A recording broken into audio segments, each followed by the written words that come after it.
We have a fantastic, eclectic collection of pictures and sculptures from a Johannesburg-based book designer, and I've picked 3 of my favorites. I absolutely love the paintings of Andrew Verster.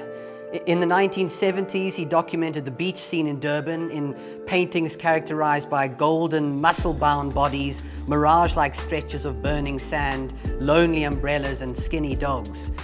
These pictures were defined by scything lines and sexual tension, a la David Hockney, and there are very few more scintillating groups of South African pictures.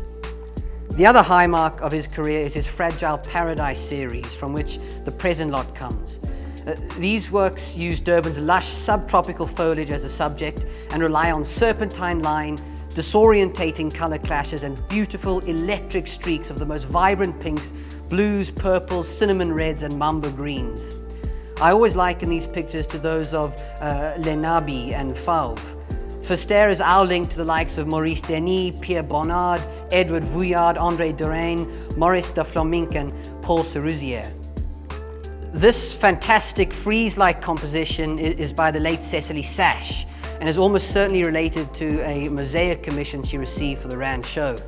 The work was executed in 1961 during one of the artist's most creative periods, and shortly before she became one of the founding members of the famed Amadlozi group, along with Cecil Scottness, Sidney Khumalo, Edouard de Villa, and Giuseppe Cattaneo. This is exactly the kind of work, so distinctly African in spirit, that would have attracted Egon Günther, the group's gallerist, promoter, and spiritual leader. Sash's best work from this period is defined by thorn-sharp forms, scissor-beaked birds, raised and tactile surfaces, and an earthly palette of graded clay and stone. This is a fascinating little study by Alexis Preller, and it might be confusing at first glance. It's a phallic and curious object, and there is no context or sense of scale to provide any clues.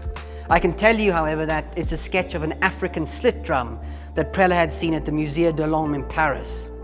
But more exciting is that it's a sketch related to one of the artist's most important and ambitious paintings called the Kraal. 2 major versions of the Kraal were executed in 1948. The latter and larger version is at the Iziko South African Museum in Cape Town. In this version, the slit drum is scaled up inexplicably, appearing as a totem or triumphal column around which naked figures dance. Another, later, smaller version of the Kraal appeared in our Cape Town sale room last May. It was painted in 1951, and it relied again on the oversized slit drum. It stands on one of the central terraces, supporting 3 coral-colored poles on which rests a stylized Baga-inspired bird. Please remember to follow us on all our social media platforms. All the details are in the description below.